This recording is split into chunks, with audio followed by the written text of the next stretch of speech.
Hey football fans, thanks for joining me, the Football Guy USA, for another top 10 list. Today we'll be ranking the top 10 best NFL head coaches by winning percentage since 1970 with an 84-game minimum. Now, some of the coaches on the list coached before 1970, and we're going to disregard those years.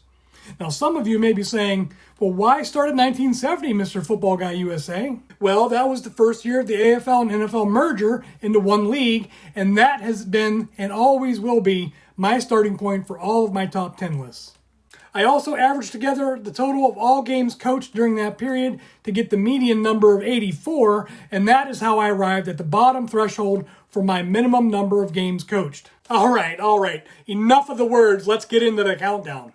Okay, coming in at number 10, the offensive genius behind the greatest show on turf, Mike Martz. Martz used the talent of Hall of Famers Kurt Warner, Marshall Faulk, and Isaac Bruce to produce scoring and yardage records.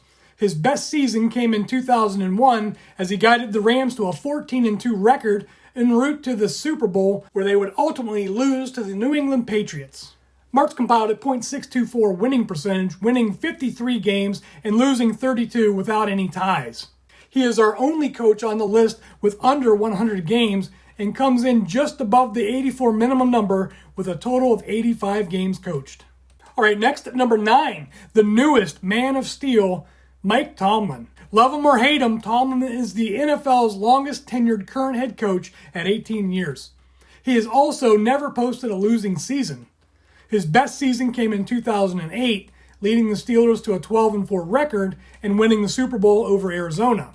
Tomlin has compiled a .629 winning percentage with 173 wins, 100 losses, and 2 ties.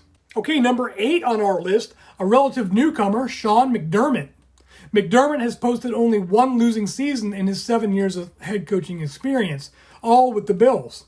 His best season came in 2020, compiling a 13-3 record and guiding the Bills to the AFC Conference Championship, where they lost to the Kansas City Chiefs. McDermott has compiled a .640 winning percentage with 73 wins and 41 losses and 0 ties. Coming in at number 7, larger-than-life Andy Reid.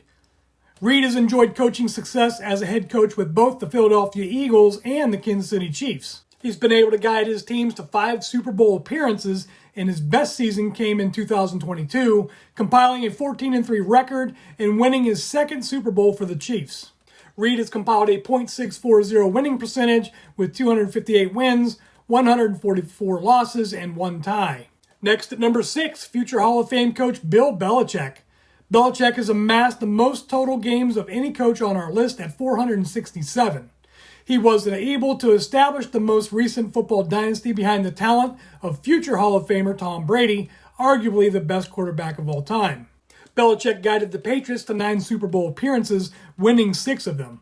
His best season came in 2007, compiling a 16-0 record before losing the Super Bowl to the New York Giants. Belichick has compiled a .647 winning percentage with 302 wins, 165 losses, and 0 ties.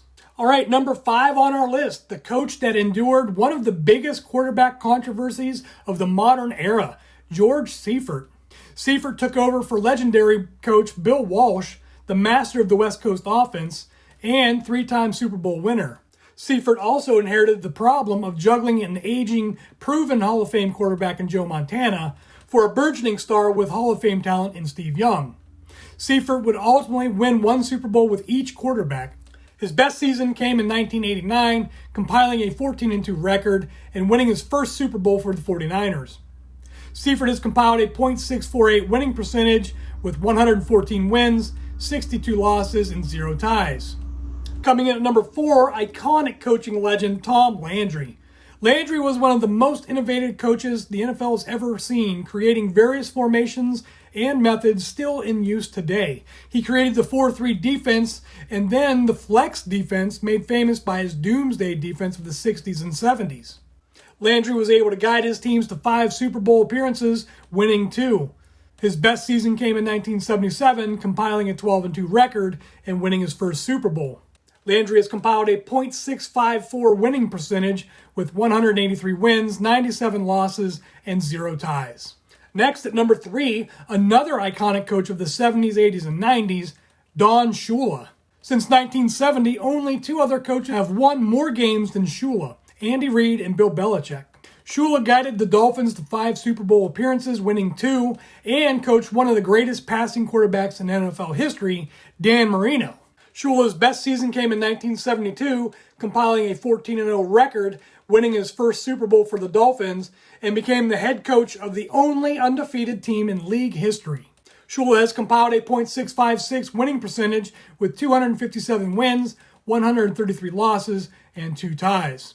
All right, coming in at number 2, the coach that would bring the Colts their first Super Bowl appearance since winning Super Bowl V in 1970, Tony Dungy. Dungy first rose to coaching prominence in Tampa Bay, where he implemented the now famous Tampa 2 defense. While he never got the Buccaneers to the Super Bowl, he is credited with establishing the core group of players that John Gruden would use to win the Super Bowl in 2002 with the Buccaneers, just 1 year after Dungy's tenure ended. He later moved on to Indianapolis, coaching 7 seasons without a losing season with his field general Peyton Manning. His best season came in 2005, compiling a 14-2 record, 1 year before he would go on to win his first and only Super Bowl in 2006. Dungy has compiled a .668 winning percentage with 139 wins, 69 losses, and 0 ties.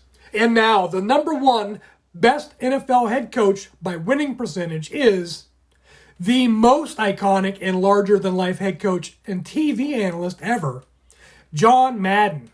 Madden coached the Raiders for 9 seasons from 1970 through 1978, without a losing season.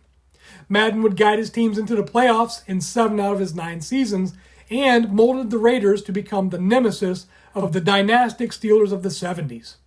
He was on the losing side of the Immaculate Reception, and his Raiders would go 1-3 against the Steelers in postseason play. He won his only Super Bowl in 1976, which was his best season, compiling a 13-1 record and culminated in winning the Super Bowl. Madden would go on to become a television color commentator in 1979, and in 1981, he joined up with Pat Summerall to form one of the most iconic broadcast duos of the times. Madden was known mostly for his ability to connect with his audience using his lively and flamboyant delivery, punctuated with interjections such as boom, whap, bang, and doink, and with his use of the telestrator. They have no idea where we are, who we are, where we're coming from, or who we're throwing to. In 1989, Madden created the All-Madden team, a group of players who Madden thought represented football and played the game the way he thought it should be played. He continued to pick the All-Madden team through the 2001 season and created a special 10th anniversary All-Madden team in 1994, an All-Madden Super Bowl team in 97, and an all-time All-Madden team in 2000. When he was asked what it means to be All-Madden, he said, "What does it mean to be All-Madden?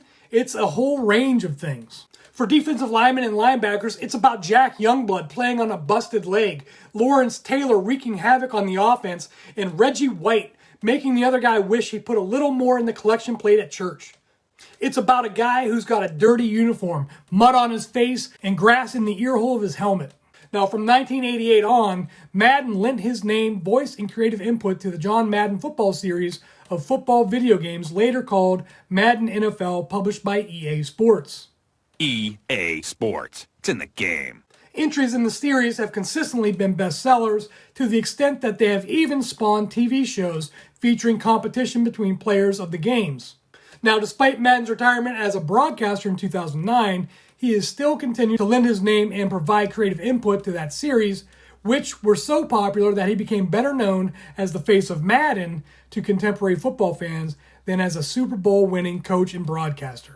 John Madden compiled a .711 winning percentage with 91 wins, 31 losses, and 6 ties. And that's my top 10 list. Now, let me know in the comments who your favorite coach of all time is and what memories you have of some of their best games. Of course, John Madden is the most iconic figure of all time, but my personal favorite coach is Chuck Noll. I just loved his professional and stoic disposition on the sidelines, and it was just incredible that he knew exactly how to handle all of those huge egos and get the best out of his team. Thanks for tuning in. Now stay safe out there, and I'll see you next time.